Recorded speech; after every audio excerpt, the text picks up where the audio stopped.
BJP తాజాగా విడుదల చేసినటువంటి రాష్ట్ర కమిటీలో ఎస్సీ మోర్చా రాష్ట్ర అధ్యక్షుడిగా ఇంతకుముందు ఎస్సీ మోర్చాలో జనరల్ సెక్రటరీగా ఉన్నటువంటి కాంతికిరణ్ అన్నకు రాష్ట్ర అధ్యక్ష పదవి వరించింది. ఈ అంశం మీద అన్నతో మాట్లాడదాం. అన్న, congratulations. Thank you very much. ఏంటన్న అంతా కొత్త వాళ్లకు నూతన రక్తానికి ప్రాధాన్యత లభించినట్లు ఉంది కొత్త కమిటీలో?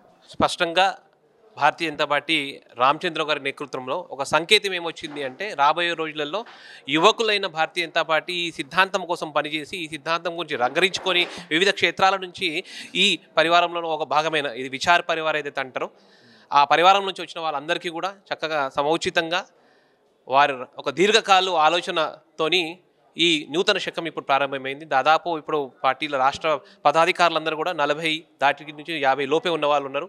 ఒక సంకేతం ఏంటంటే, ఈ యువరక్తం వల్ల రాబోయే రోజుల్లో భారతీయ జనతా పార్టీ అధికారంలో తీసుకొచ్చే ప్రయత్నంలో భాగమే ఈ నూతన శకం ప్రారంభమైంది అని ఒక అభిప్రాయం.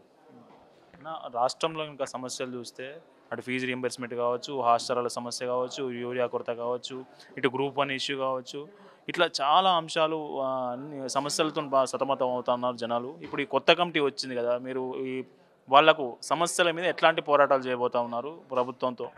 తెలంగాణ ముఖ్యమంత్రి రేవంత్ రెడ్డి గారు స్పష్టంగా తెలంగాణ ప్రజానికాన్ని తప్పుడు ప్రచారం చేసుకొని గద్దెనెక్కింది. అయినా ఏ విషయాలైతే చెప్పి అధికారంలోకి వచ్చిన తర్వాత పూర్తిగా ప్రజా సంక్షేమం విస్మరించి వ్యవహరిస్తున్నాడు. భారతీయ జనతా పార్టీకి సంబంధించిన టీం రామచంద్ర గారు ఏదైతే కొత్తగా ఎంపిక చేయడం జరిగింది, ప్రతి ఆయాంలో ఉదాహరణకి నేను ఎస్సీ మోర్చా రాష్ట్ర అధ్యక్షునిగా ఎంపిక అవ్వడం జరిగింది. ఎస్సీ సమాజానికి సంబంధించిన ముఖ్యమంత్రి నేతృత్వంలో ఏవేవైతే ప్రకటనలు వారు దళిత డిక్లరేషన్ పేరుతో చేసి ఏవేవైతే వారు ప్రజలకు ఇస్తా అని వాగ్దానాలు చేసి అధికారంలోకి ఎక్కి ముఖ్యమంత్రి అయినడో అవన్నీ కూడా నిలదీసి ప్రజలకు చేరేటట్టు పోరాటం చేస్తాము. ముఖ్యమంత్రి తప్పుడు ప్రచారం చేస్తే గద్దె దిగుమని ఆయన డిమాండ్ చేస్తాము.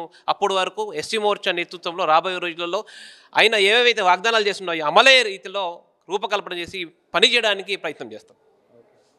ఒక్క విషయం చెప్పండి, మనకు పార్టీ మారేరా? 10 మంది ఎమ్మెల్యేలు బీఆర్ఎస్ నుంచి కాంగ్రెస్లోకి చేరిరు అనేది మనకు తెలిసిందేదంతా. అయితే 10 మంది ఎమ్మెల్యేలకు నోటీసులు స్పీకర్ ఇస్తే ఆ నోటీసుల్లో వీళ్ళు ఇచ్చిన వివరణ ఏంటంటే, మేము ఇంకా బీఆర్ఎస్ పార్టీలో కొనసాగుతున్నామని 8 మంది చెప్పారట. మళ్ళీ ఏం చెప్తారు దీని మీద? నిజంగా పార్టీ ఫిరాయింపులు ఏంటి అసలు? ఇది చాలా బాధాకరమైన విషయము. ఈ ఒక పార్టీ సింబల్ నుంచి గెలిచి ఇంకో పార్టీలోకి చేరి అధికారంలో రాగానే ఆ పార్టీలో ఉండి మళ్ళీ ప్రభుత్వపరమైన సుప్రీంకోర్టు నుంచి ఏవైతే ఉత్తరాలు రాగానే మళ్ళీ ఉన్న ఏ పార్టీ నుంచి గెలిచినామో ఆ పార్టీలోనే ఉన్నామంటే రాజకీయ నైతికత ఏదైతే ఉంటుందో అది జనాలు కోల్పోచి వ్యవహరిస్తున్నారు.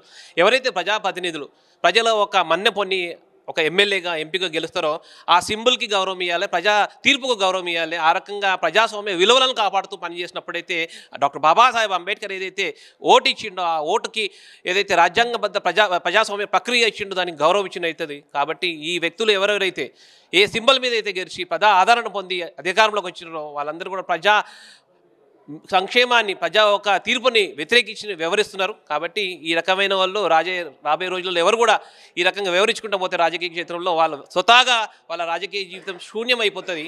వాళ్ళు కనుమరుగైపోతారు. ప్రజలు కూడా ఒక రోజు 2 రోజులు వాళ్ళ ఒక మాటలు విశ్వసిస్తారు.